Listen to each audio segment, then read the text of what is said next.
greeting. darling. Episode How are 506. How's my Sarah? 506. I'm so good. I am sitting at an actual desk Ooh. with my microphone set up like a real podcast hostess with the mostest. gosh, I am so happy. It professional. feels like, like when you get like your life just like a little bit more together Right. and you're like, oh my God, this is so good. That's why I always tell people, like, if your life is falling apart, just start flossing your teeth. Oh my God, that is such good advice. It will make you feel accomplished. Can You'll we see. write that down? Dahlia, Right. Start flossing, that baby. is it. If your life feels a mess, just start flossing your teeth. Yeah, do one small We'll clean it thing. up in post, but Like, I just think that's what this desk represents for you. It's like, it does. good things are happening. Yes, it got the sunshiny view. It's real nice. The birds are chirping. I think it's funny I how... heard an owl the other night, and it was amazing. Isn't that nice? Oh, it was really funny. I came out of my house the other day. I was like taking out the trash, and one of the neighbors, he's like driving by, and he's like, "Hey, are you?" Everybody's like referring to me as new girl, like, "Are you the new girl? Are you the girl?" Which is like real funny. And I'm like, "Yeah, I'm the new girl," and he was like, "Oh yeah, I've got one of the upstairs units too," and like, "Oh, how do you like it?" I'm like, "Oh my God, I love it." And he's like, "Yeah, it kind of gets a little noisy in the alleyway sometimes, when people are back there talking or whatever." And I was like, "Sir, I am coming from downtown Los Angeles. This place is silent. I heard an owl last night. This place is basically silent to me." Yeah, I think it's so funny, like, when you do your Insta stories and you're on your walks. And, like, I've never seen someone be so delighted by suburbia. I love it so much. I can't even. So I'm trying to figure that out. I'm like, is this because I did not love suburbia when I lived in Orange County? It That's felt like true. manufactured suburbia, like Ew, yeah, like Pleasantville. yeah, and everybody like really was like LA people, but I don't know. I didn't agree. feel like Yeah. I get like And then I was wondering maybe if it's the nostalgia of being like I walk past my elementary school every day when I take my dog for a walk. Yeah. Every day. And also, I went on a walk, and I did the normal walk that I did from my elementary school to the street that I used to live on and then like up the park and around. It felt like when I even told myself, oh yeah, I'm going to go walk down that old street. In my mind, it was so quick. It was so short. It was like the shortest walk. It ended up being like a mile and a half. If you told me back in LA, oh, go walk a mile and a half, I'd be like, oh my God, that's like a million miles and that's so far. I'm not going to do that. I was thinking about this maybe because when I did that walk so many times, like hundreds, going to school every day. I walked to school, no big deal. In my little kid head, it was like, yeah, I've done this. And because I've done it so many times, it seemed like, NBD to just do that walk. And it just made me think about how our brains are so funny like that. And we are, and everything's just like relative and like based on our past experiences of it. Dude, I'm reading this book, which I'm choosing for our April book club. No, April? I don't know. Yeah. Whatever the next one is. It's April. Called The Power of Habit. Ooh. Boy, is it great. And it talks about what you're describing, how our brain operates differently when we're doing something routinely or something we've done a million times. Like when you drive and you don't realize you're back home. Like, how did I get here from wherever? Because you're so familiar with the route. Yeah. Stuff like that. But oh my God. Before we started recording, you and I were talking about like just life, and I was saying how I really want to get back to like my essence of like who I was before life ruined me. And but I think that can only be helped if you live right by your elementary school. Like tap into your true self there. Susie, I agree. And you know what? This is totally in line with, I remember I was at a trivia night once and it stuck with me. You know when you hear things, it's like a fact or something and you can remember everything about that. Mm-hmm. It feels like I can remember just like, they call them like episodic memories. Like it feels like it plays like which I don't have no idea what the reference is, but it sounds to me like it feels like it plays like an episode on TV in your head. But I'm sure there's like a more scientific thing for that. But the question was 50% of people live within, or maybe it was a higher percentage. I can't remember the percentage, but this whatever high percentage of people live within 50 miles or whatever it was of what? And my answer, I was like, oh, a body of water. And that is incorrect. It's their place of birth or like where they grew up. Oh, right. And it stuck with me because I was like, oh my gosh. Because I have this sense of maybe at the time I had this sense of like adventure and wanting to be so far away from that. And we all have that. That is like, and thank goodness we do, because that was expansion of civilizations and how we like, went out and like checked out other things and all that stuff that was very important but way back when. And so that's good, and learn about yourself and everything. But now I just like, I get it. Mm-hmm. I get it in like a whole new way. It feels so good. It is funny that there's this one little tunnel that I'm still scared to go under. No. Oh, Suze, I am going to definitely be doing an Instagram story about that. You're scared it's this of, tunnel like, at the park. Suze, this is the most. This tunnel is covered with gorgeous flowers and looks like it's like in the daytime it looks romantic. I remember being a little kid and being like, oh, I'm so scared to go into the tunnel. It probably serves as some metaphor. You get like halfway through. It's just dark. You go halfway through inside. It goes under the the busy street goes over it, and it connects one neighborhood to the park. And it's just so great that they even have that little tunnel there, because it's like, yeah, go ahead, kids, go to the park, because like there's a tunnel going there. So it's not scary at all, I guarantee you. And I think in the middle there's a gate, like a grate or whatever they call it, grate, grill. Mm-hmm. What the hell did they call those things? Like a grate. A grate. That's a word. Okay. That where like some sun shines through and it's like the middle of the road, and then you go through the other side. But I think the cars going over it's kind of loud. I mean, and when I was like 5, okay, so this got in my head. Like, this tunnel is so me. Scary. All right, I walked by this the other night and I was like, no, I'm just going to cross the street. I'll risk No. Yes, I did. I crossed the street. I was like, no, I'm not ready. I'm not ready yet. Because it was like dusk. And I was like, no, because you know what I'm scared of? Oh my God, Suze. You know what it's full of? What? Mysterious wetness. Oh. And the possibility of things that scurry. Yep. I just figured it out. Yeah.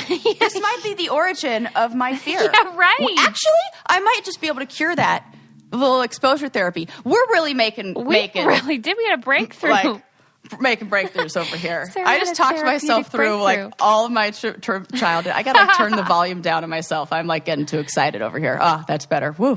I forget where it was now, but I had mysterious wetness, and I'm so sorry. Fuck. And I thought of you, and I thought she is right. It is scary.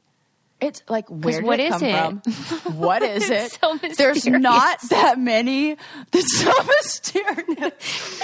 There's not that many like possibilities that aren't gross. Right. That's the other thing that is like,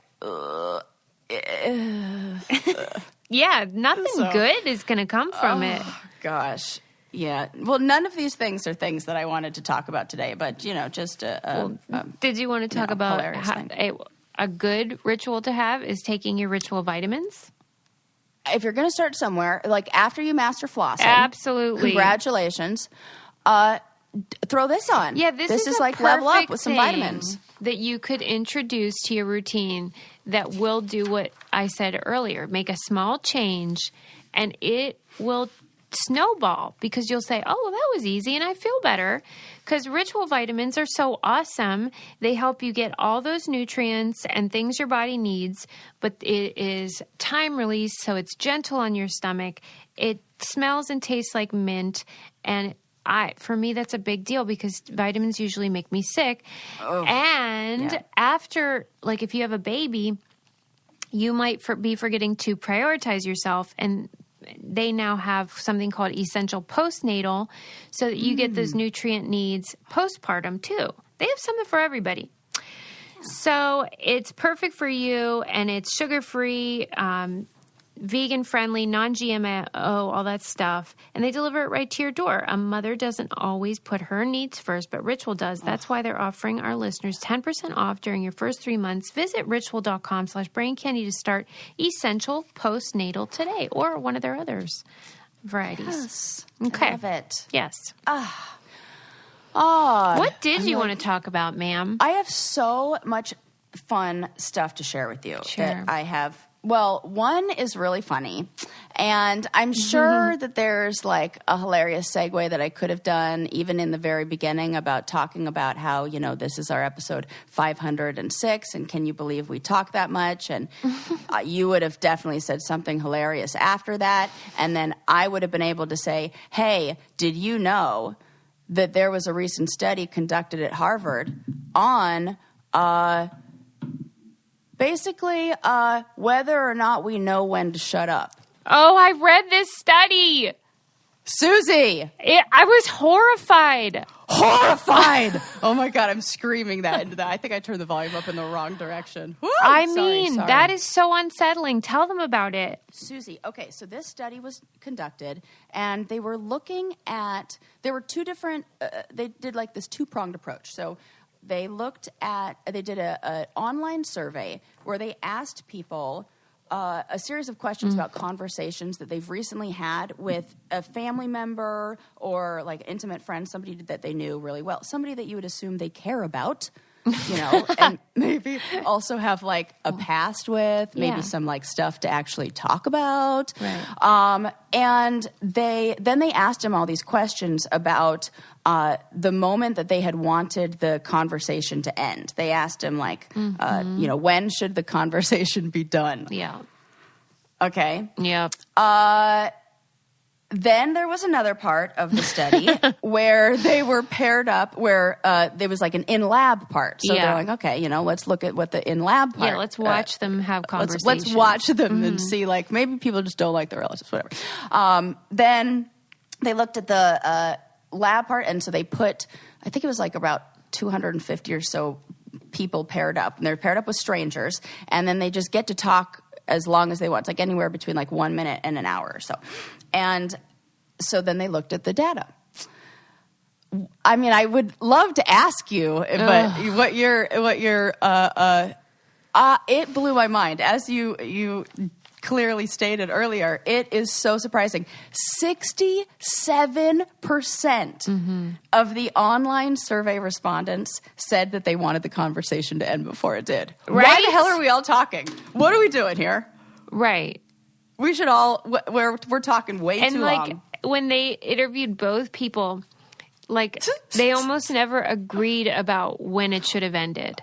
Do you know what? In the lab study, in the lab, it was even worse. Yeah. Because in the lab, they didn't know each other. So it was, oh, God, you can imagine small talk. Which, thank goodness for show. I don't know. Did they ask them first if they listened to the Brain Candy podcast? Because I guarantee that the people in this small group are probably the listeners of our show. Totally. Because we give amazing. It was only 2% of the conversations where both people agreed that it wrapped up in time where they were happy with it. Yeah, like basically someone is always wishing it would end, and you don't know whether it's you or not. This is terrifying. We should have never, ever told you guys this. Don't worry about this. Okay. Actually, the thing is, everybody feels the same, so it's fine. And you can be that person. You could just be like, are you done? Yeah, me too. I'm good. Yeah, but you know how you have this fear? You've told me. Which one? You've told me that you have trouble on the phone knowing like how and when to wrap up the call. Worst. It's the worst. I hate it. That's my fear. I don't like making phone calls because I don't know when to end it. Yeah. So what do I do? You don't know like when to start wrapping it up, or if the other person's trying to do that, you don't know whether they're doing that or not. Like, it shows how much I rely on physical, like on visual cues. So when you're in person talking to someone, anxiety thinking about it. Whenever you're talking in person, do you feel like you know when to wrap it up? Yeah. Okay. Yeah. I know when to... Yeah. I think I wrap it up earlier. then I think I probably cater to their needs more than... Actually, I take that back. That is such a lie. I am a fucking... Everybody listening to this right now is like, is she high right now? She has no idea. She is absolutely telling a lie. I can't believe I just said that. Why? Because I never shut up. Because my report card as a child said talks out of turn constantly. You think people were like, go on? So would you say you're like an oversharer, or what? Susie, as my mom says, Susie. Is the Pope Catholic? Right. But she says it in Spanish. To people in Costa Rica, and they have no idea what that means or understand the reference, so they go, yes? And then they answer it. This doesn't translate, but then she has to teach them that, which is always real funny to hear her do. But, yeah. So, you will just keep talking. Yes, all the time. I think, probably. But see, here's what I do, is when I sense that when I sense that there's tension, which is what that moment is, I use humor to alleviate it. So I just make a joke and then bye-bye. And then we're fine. And then I could like segue into saying goodbye. So I think I try to like navigate or like cater to the, other person and like navigate the conversation. Let me ask you this, because like whenever I'm in my therapy, and if it's even kind of close to quitting time, I'll say like, I know you got to go. Oh my gosh, you're one of those, because you're a people pleaser. Yeah. Okay, so what is usually what goes on? Well, it's different for everyone. Some people are the ones who really I shouldn't say you're a people pleaser. That's so general, because there's a million reasons. There's like, if you want to, you're like, depends on what you're talking about. Maybe there's like, we're avoiding a subject that the therapist is going to talk about. Some people are just talk. Yeah. I'm the one who keeps talking because I want to avoid asking questions that I don't want to answer. Oh, when you're the one getting therapy? Yes. Mm-hmm. I'm like, well, if I just keep my mouth moving the whole time, she's never going to be able. God. And I just keep talking, which does me no help. I really need to stop talking. Other people need to keep talking. So it depends on what you're. Remember for a half a second when I thought I was the one who left conversations at an appropriate time? That was a good one. We all got to take that journey with you. That's so funny to me. Well, when I read the study, I was very horrified, as I said, because I fancy myself somebody who is very aware of social cues and managing conversations and stuff. So I took it as a personal affront. I was like, are you trying to tell me I don't know when to end the conversation? Because I'm pretty sure I do. I mean... What if you think you're really good at it? Do you think that study indicates that you're fucking not? Suze, listen to this exact quote I have for you. Whatever that you think the other person wants, you may well be wrong. Says this lead psychology researcher at Harvard University, the study's lead author. I'm going to start asking people. Are you ready for this to be done? Are you yeah, right. You know who I will say is one of the best at it? My brother Luke. Shout out to Luke. He's a good conversation ender. He's like, okay, well, I'll let you go. Bye. And that is the best line I've learned. Yeah. I'll let you go. Oh, yeah. That's a get out of jail You taught me that, I think. Yeah. That's my signature move. Oh, God. I'm doing you a favor. That was a good one to learn. Freedom. But see, the thing is, I it's what we've always said. A lot of times when you're having those kind of conversations, any conversation that's going to be between 1 minute and 45 minutes is maybe not the, if you're just okay, talk. I want to be in those conversations that are the 6-hour ones that you stay up till 2 o'clock in the morning. I fucking love those. Suze, we've had those. Get out of here. Yeah, but that's different. I know. That's what I'm saying. Those are the good ones. That's the ones you don't want to leave. And that was the other thing that it said. There were respondents in the surveys that said they wanted it to last 50% longer. Oh, man. Who are those weirdos? I know. Who are those? Well, let me take a moment, since we were talking about therapy, to encourage people to try BetterHelp, which is... Everybody needs someone to talk to. Yes. It's so easy. Check it out. Well, that's what we're learning from this study. People clearly want to talk, and they want to keep talking. So if you're one of those people... And you get the whole time with the therapist. Right. It's the best. And they want to do it. You can find licensed professional counselor who specialize in family conflicts or LGBT matters, grief, anxiety, all the stuff that everyone deals with, especially right now. And I just love that it's so convenient. So you can send a message to your counselor anytime and communicate 24 hours a day, anytime from an online environment. So it's super convenient and affordable and flexible for your schedule, so you don't have to go anywhere. I want you to start living a happier life today. As a listener, you'll get 10% off your first month by visiting betterhelp.com/braincandy. Join over 1 million people taking charge of their mental health. Again, that's betterhelp, HELP.com/braincandy. I love mine. All right. Carry on. Oh, gosh, a good therapist is the best. And just so you know, they have couples therapy and, all that kind of stuff on there that you can do. And it's so important right now, more than ever. I feel like everybody's kind of dealing with stuff. And you don't have to, sit in a waiting room. Oh, my gosh, right. You can, text them. Yeah. It's the best. A lot of you reached out to me after we did that breakup one, and you were like, what'd they say? I'm going through stuff. Well, just that samesies, Yeah. It's a time of a lot of, transition for people and just deciding what's important, I think, is what this pandemic has especially done. It's maybe made you look at what matters and what things are of value, and sometimes all the time, having somebody to talk through that with that's outside perspective. It's having getting stuck in a crossword puzzle and having somebody come in and be like, oh yeah, this, and or give you a hint for it. Yeah, Shouldn't say we because solve it for you. I was telling Sarah, you don't know what you don't know. And so I told her all my life, I was just comparing myself to my other family members, which is what we all do. And so you think, well, I'm the affectionate one and I'm the vulnerable one. Well, but that's a low bar because my family are all, cold-hearted snakes. And so, no, I'm just joking.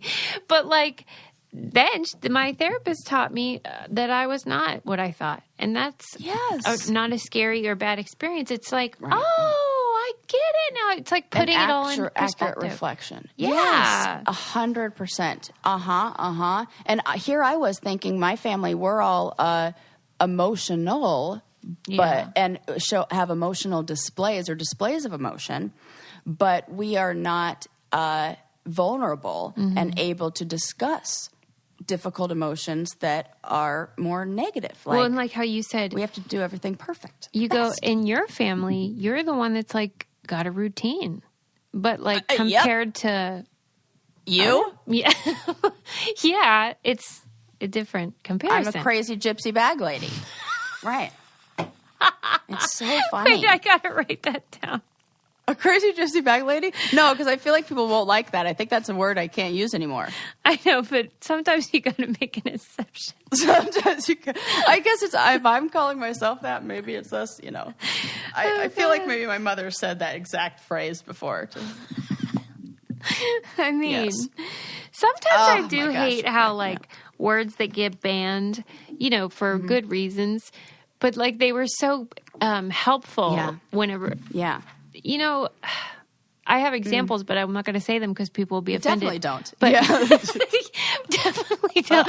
But I'm just saying, I wish there was a replacement for it, that was as effective. Right. Anyway. Yes. Okay, let me think about what are they I can talk about this. Definitely don't do that.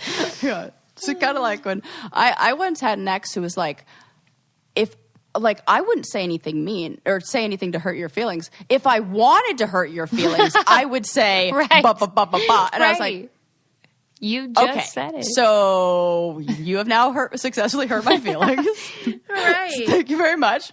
Not saying that would have been the other. If I wanted to hurt you, I'd tell you were an idiot. You're right. I'm okay. Noted. So, all right. I do have some other amazing things to tell you and fun stuff that I want to talk about. Okay. I'm trying to think of where I want. Oh my God. I saw the most amazing movie that you have to see. Tell me. It's great. Give it all the awards what if she said right now. Interstellar? What? Oh, stop. That was so funny. You should have done that. I should have done. Damn it. This is, this shows you that this is live. This is, we don't edit this. This is just because, like, that would have been the best joke in the whole fucking world. Interstellar. You're so smart. That's so funny. It's not called Interstellar. What is it? Sound of Metal. Sound of Metal. Oh my God, Tell Susie. me. Give him the award for Best Actor right fucking now. It is about okay, so it's the guy, let me see what his name is, because of course I don't know. He was also in another HBO show, and he was so good. He's like, he's going to be like an actor to watch. Riz Ahmed. Okay. He's so fucking good. Okay, so it's about this heavy metal drummer who loses his hearing. And it's the transition of him losing his hearing. I can't tell you. Oh my God, it makes me want to cry just thinking about it. I've never felt more grateful watching a movie. Oh, wow. Oh, it's so perfectly done. And it takes you on the most beautiful, like, emotional roller coaster where the feelings that you have in the beginning are totally different. Like, at least for me, in the end, I want everybody to watch this and then tell me if they experienced the same beautiful thing that I did, which I think that is what the writers and, directors had in mind. Yeah. It deserves, I think it should win Best Picture. Wow. Okay, so it's a so feature good. film. Got it. Yes, and I had no idea that the deaf community was as thriving and beautiful as it is. Oh, I don't know why it makes me cry. See, you have to see this movie. It's so stupid. I'm feeling very emotional today, which That's is all right. silly, but no, this it movie isn't. is. And like we just take so much stuff that's so little for granted. Like, I watched that movie and I was like, I am so grateful for these eyeballs that see. I am so grateful for these ears that hear. I am so grateful for these legs that walk. And then, like, you also realize that you would be grateful even if it didn't work in that a way, because there's beauty in, like, everything. It's, like, so fucking good. So I don't even think I'm overselling this movie. No, I think that really resonates with me, because I love anything that sort of walks you toward gratitude. Yes. Because most things that you encounter in the media are designed to be aspirational, make you want something, make you want to buy something or be something else that you're not. So, like, oh my God, Susie, you are, that is so genius. I'm thinking about every single freaking Marvel movie. Yeah. And, and I just really love when something shows you what you already are, and then you can sit with that. Yeah. 97% on Rotten Tomatoes. I'm looking at IMDb, which gives it a 7.8, which I'm like, who the fuck are these people? You've become like someone that hates critics. I love it. Oh, I hate them, because I'm like, what the? You don't know shit. Fuck you. You don't. And who are you? Get out of here. I hate it. That's why, like, the Rotten Tomatoes rating, I'm like, 7.8. This is absolutely across the board. Like, it's so well done. And what I also loved is that they used deaf actors who are also deaf. Yeah. In these roles. Like, one of the cast, and I looked it up because I'm like, they did everything right, I think. And it just looks like, sorry about my hiccups. I love when you have the hiccups. I hate it. Like I know actually, I'm so sorry that you have the hiccups. How terrible that I'm like, I love this. I know that you hate the hiccups more than anything. Like, it's you like chose out of whistling control. over hiccups. I have no control so sorry. over my body. Oh, see if you can stretch out your try to stretch out your diaphragm. Like, do a big back bend and try to open up your like arch your back, like lean back. I'm kind of doing it. like stretch your diaphragm because you need to like make it so your diaphragm stops. Remember when that one constricting. brainiac wrote to us and said that if you have a spoonful of peanut butter that it works? And I was like, okay. I do not remember that. Yeah, and so I was determined to try it, and it worked immediately. Adam, go get her peanut butter. I know. I don't know whether it's a placebo, but who cares if it is? Oh my God, who cares? Does it make a difference if it's crunchy or smooth? I don't think it does. But I will take this opportunity to say that something else that can help you with your body is Modern Fertility.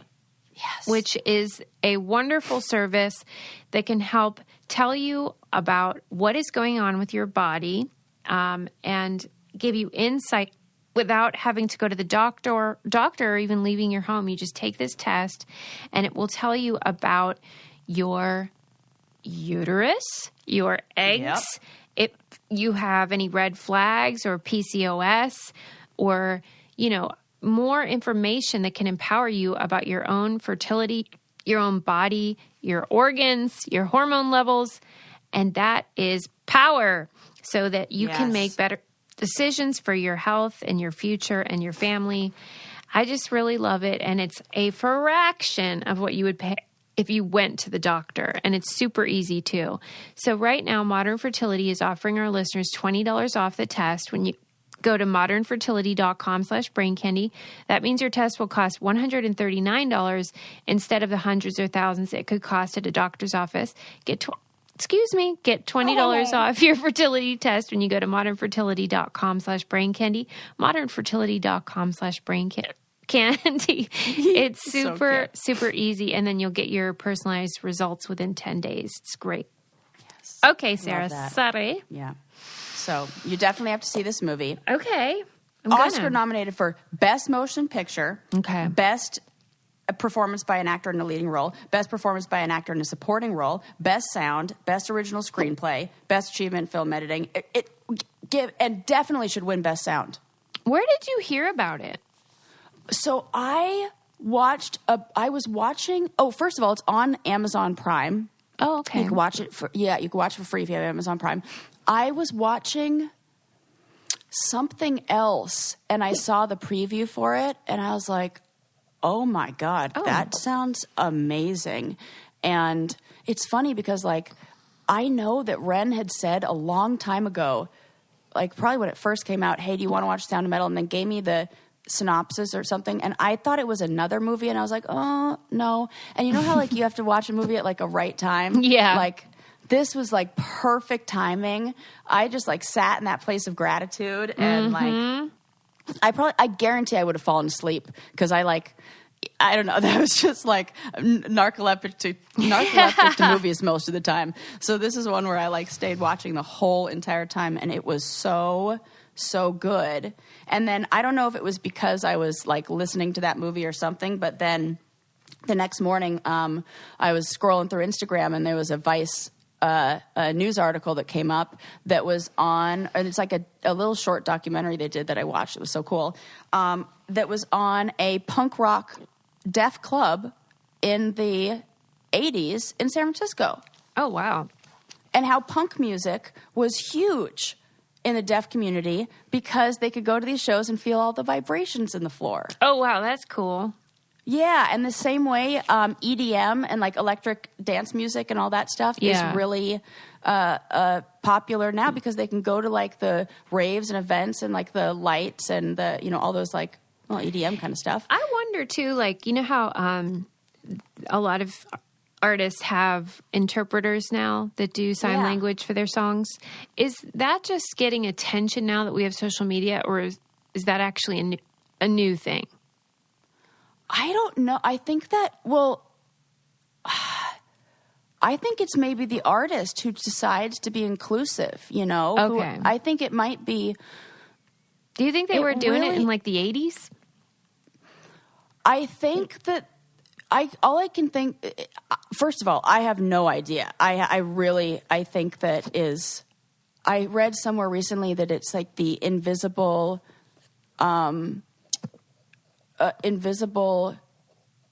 like community that of what do we even call it, like invisible disabled community. but like different word than disabled. That's because the right now one. they have their own what I would call performance styles and energy. That's great. It's fantastic. And you can totally see why they'd want to go to a concert, even though they can't hear it in the traditional way. Yeah. I don't even know if but it seems like I remember seeing this clip online of Jane Fonda, who did her acceptance speech for an Academy Award that she won for a movie where I think it was about somebody who was deaf, and she did it in sign, and she said that something about like boycotting something or fighting against something because they wouldn't give an interpreter. They wouldn't provide an interpreter for that. And she started speaking out, as she always does and is so amazing in that way. She was like calling attention to that. I want to say in maybe like the 80s, I don't know. And so but you know, like it's, this movie is so good. I like want to say things, but I don't want to give it away. But you can't give away a movie that's based on emotion and that kind of stuff. But the technology that we have now for the deaf community is so helpful. And I can only imagine how difficult things would have been before that. Yeah. And I mean, that's even something I was talking to Adam about getting transcription for all of the shows on our network, because I would love for the shows to be accessible to the hearing impaired. And I mean, it would be fun for people to be able to consume it that way if they wanted to or needed to. I love that. And that's, I mean, I even started trying to add captions to all of the, my Instagram stories and things like that. Yeah. Because I really, you don't even think about that in that way. It makes a big difference. Yep. It really matters. That this movie, like I was writing down notes and I wrote down gratitude, community, representation. Like these are things that I thought were just like totally showcased in this beautiful, beautiful film that I hope wins all the awards. It is, of course, the own. You know what? Now I want to look that up because, like, what happened to the Academy Awards? Is that something that usually happens later than I think it does, or did it get paused? Did it happen? Maybe what is the deal? It might be a little bit delayed, but I don't know for sure. Best motion. I want to see who else is up. Do you like? Are you a watcher of these things? Yeah, like go through the list. I do enjoy it. Mm-hmm. Because in my mind, there's like not a single movie that has come out this year. I know. That's the thing. This year's a little different. So, not that I was ever going to the theater with a kid, but it's just like everything's weird now. Yeah. So I want to know like what gets even nominated, because if it's other stuff like this, oh my God, so you have amazing. A lot of catching up to do. Yeah. Well, another thing that's amazing, Sarah, is whenever you have to send a package and you can just print the postage right in your own home or office. I love this because, before I used to not want to go to the post office because I didn't want to be around people and, but now I live not around people and I want to go to the post office because that shit's too far away. Yeah, you don't want to spend your time doing that. So you could just use stamps.com and mail and ship online. Super easy. You can do it from any computer, and you can pay a lot less with the discounted rates from USPS as well as UPS. And it's convenient, saves you money, and then you just slap that label right on your package and put it out, and your carrier will pick it right up. It's a no-brainer. I use it all the time when we're shipping out our giveaway prizes. And it's super convenient. I would never do it any other way now. Stop wasting time going to the post office and go to stamps.com instead. There's no risk. And with our promo code BRAINCANDY, you get a special offer that includes a 4-week trial, plus free postage and a digital scale. No long-term commitments or contracts. Just go to stamps.com, click on the microphone at the top of the homepage, and type in BRAINCANDY. That's stamps.com, promo code BRAINCANDY, stamps.com. Never go to the post office again. Yes. All right. I have, let's see, what would you like to hear about a group of people who are having a better time than others in this pandemic, or just doing better in general? Or do you want to hear about the re-examined monsters of antiquity through a feminist lens? My God. I'll take the first one. Okay. I was like, that other one is really good, but I might need some time to talk to you about that, because let me tell you, that's like a little like teaser for later, because it's freaking fascinating. I can't wait to have monsters of antiquity. Right? And you're like, what? Okay. But this one is a story that it came out. I had this saved. It was an article that came out in, I want to say, like around November. Mm-hmm. And it definitely still holds up, I'm sure, because that was like, it's so weird in pandemic time. We're like in a November time seems like a million years ago, but it was like yesterday. Mm-hmm. And so they saw it worked. So researchers were looking at if there were any indicators of what could make somebody better equipped to deal with a pandemic. Okay, you know, now it's like we're interested in researching this. Yeah. So one of the hypotheses, you could call it, was that hypothesis more than a theory, I suppose, was that people who experience what they call extreme feelings would do better. And the group that happens to experience extreme feelings the most are horror movie fans. Wow. Wait. Yes. This is crazy. Yes. Okay. So there's something about the artificial horror that is... this is so fascinating. Yeah. Because it also is going to be really interesting for our book lovers, because it told me about why we choose certain subjects and things like that to make us feel better, like what fiction does. What's soothing to us. Yes, exactly. So like people go to a scary movie with the intention of being entertained, obviously, rather than learning something. Sure. And the scary stories, in a weird way, provide our brain these opportunities to learn, like, skills.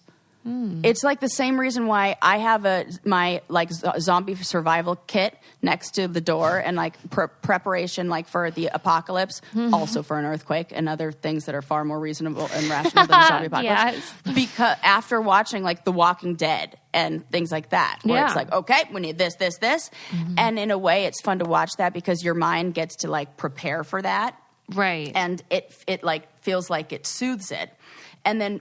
Through fiction, people can learn how to escape dangerous predators, navigate social situations, practice their mind reading and emotional regulation skills.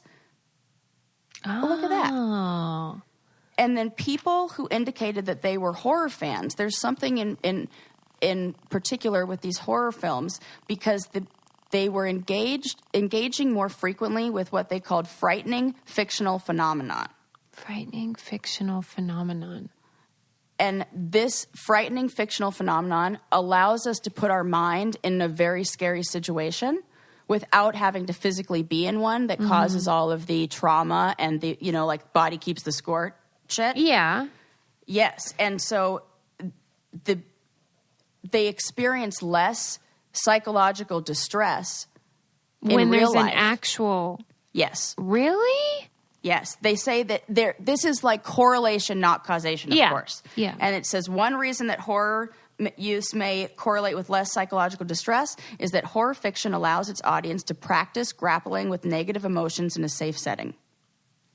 Oh, my God. Experiencing negative emotions in a safe setting, such as during a horror film, might help individuals hone strategies for dealing with fear more calmly dealing with fear eliciting situations in real life.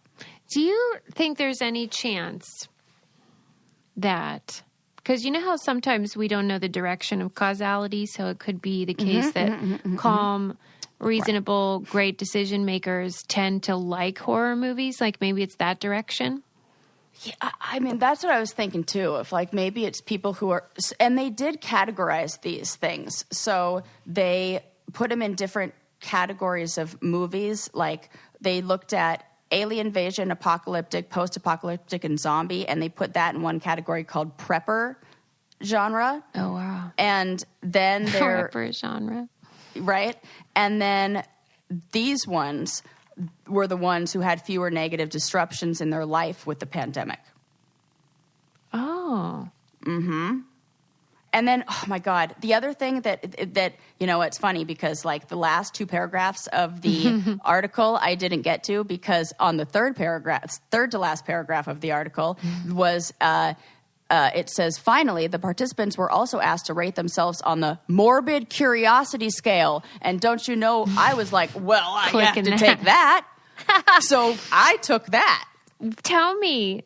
But here's the thing. I have yet to find the scale for it. You just took the quiz and you don't know if you are extremely... I don't know where I fall yet. I could, which is kind of exciting because now I can give you guys all the quiz and tell you to go take it. And then the next episode tell you the scale. What were some of the questions? So some of the questions are, if I lived in medieval Europe, I would be interested in attending a public execution. And you rate this on like a scale of strongly disagree, strongly agree. But then, Susie, they also have other questions like... I would be interested in the psychology behind what goes into being a serial killer. Oh, boy. I would be interested in watching an interview with an imprisoned serial killer and talking about his crimes. Well, then I think that, because when you're reading these questions, weren't you thinking, like, doesn't everybody want to? Nope, because some of them are, but this is the categories, too. So they divide these into categories as well on this curiosity scale, the morbid curiosity scale. They have... Oh my God, I can't even say the word because some of these I'm just going to go through the test right here. Why don't I? That's so fun. So there's body violation. Oh Lord. Violence, motives of dangerous people, and paranormal danger.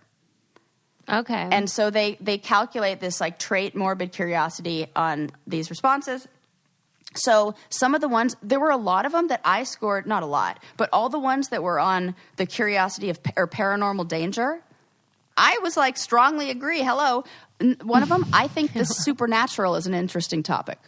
Yeah. Yeah, definitely. Sure.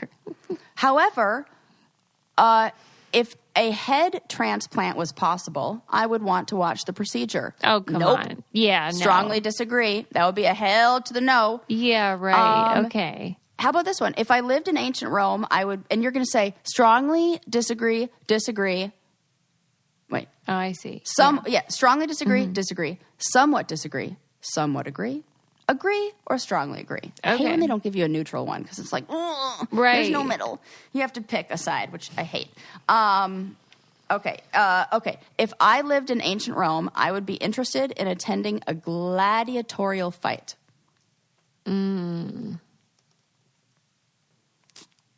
I would say disagree. Disagree. Yeah, that doesn't sound fun. No, definitely not. But then we were on the challenge, which is essentially... I give that a 2. Yes, I put disagree. Right. I mean, that is what the challenge is. It's like watching people suffer. It's like the idea of seeing the blood that freaks me the fuck out. Oh, what if there was no blood? Then then it's basically... like if they asked, are you interested in watching a UFC fight? I'd be like, nope. No, right. Me neither. I watch half of those with my eyes closed. Yeah, I'm not into that. I watch half the fight with my eyes closed. And then when they just bounce around, I'm like, oh yeah, I like this. Now they're just dancing. What did you say about the... They are, that's so true. What did you say about the one, the execution, watching that?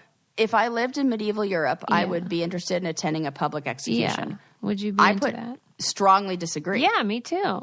Fuck no. I scored a 79. Oh. I don't know what that means. I have yet to find that out. Because then I kept Googling it, and it was like, I kept trying to look at the scale. It doesn't give me the scale. Like, it doesn't give me what the right, that's not a helpful the range, quiz. the morbid. I know, right? And then... City scale. I need to know. I'm morbidly curious about this. Exactly. That's how I feel. It's so funny. There's no like so, and then it just links me to all these articles where like they talk about it and they use it, but then like nobody's given me the actual, what do you fucking call that? There's a name for it. You know what's really annoying is my supervisor, the class that she teaches is assessments. This is not an actual assessment, P.S. This is something that somebody made up. But just like the fact that she teaches that, and I'm like, I don't even know what the name of what you call that is. You think your score was 79 out of 100? No. Oh. No, because it must be out of the maximum possible. So 6 is maximum. 6 times 20, well, it's close to 100. 6 times 24. No, it can't. No. Oh, God. 24 times 6 is 144. So I got a 79 out of 144. Okay, so you're in like the middle. But, yeah, but I don't know what but you know, sometimes it's, cause it just says, I'm so annoyed with that. Why they do that? Anyways, I'm so interested to see what your result would be. I think I would be low. I do want to talk to serial killers, but that's not morbid. Yeah. I don't want to talk to them about their crime. It's about 25% of those. In fact, I always tell them that. I'm like, I'm not interested in talking about your crime or anything. Well, that's what it says. It says the psychology of why they did it. Yeah, that I want to know. Right. But that falls into a morbid curiosity. But don't you think there's a part of you that wants to know that because that is like one of like it satisfies something. It puts your what? Well, why do you think? Why do you think you have a curiosity for that? I have a curiosity about extreme human behaviors and fringe subcultures. Because they can teach us about how the human brain works and stuff. But, like, I just feel like learning how what led them down that path could be useful societally.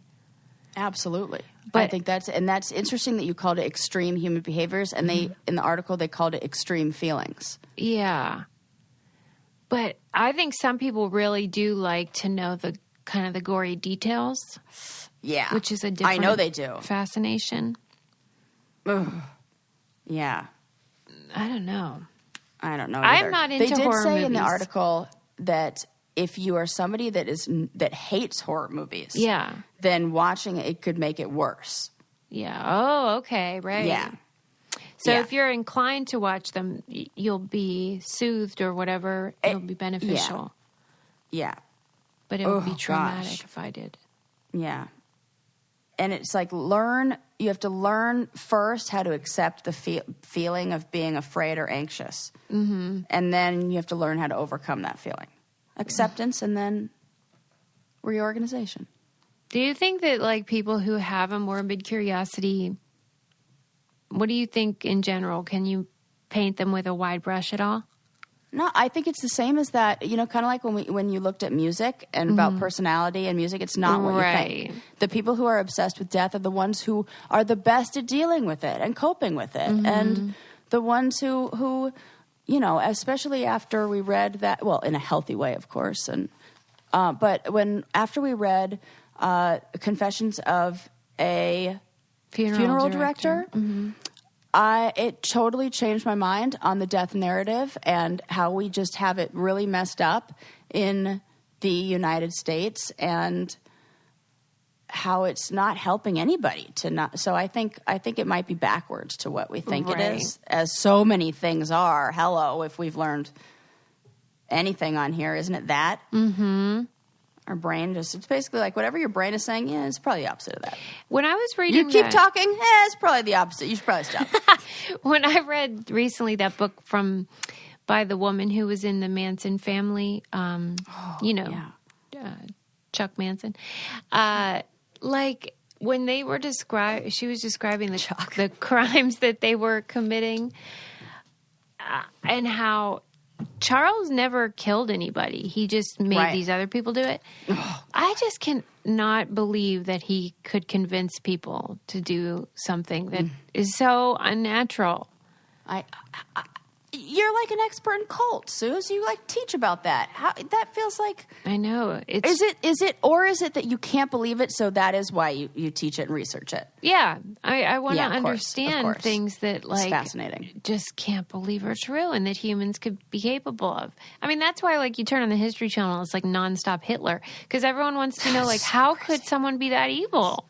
Right. It's hard to imagine. Yeah. And we think that there's a part of us that, according to the study, that it seeks the answers to those questions to relieve that fear and anxiety or allow our brain to prep or process the possible,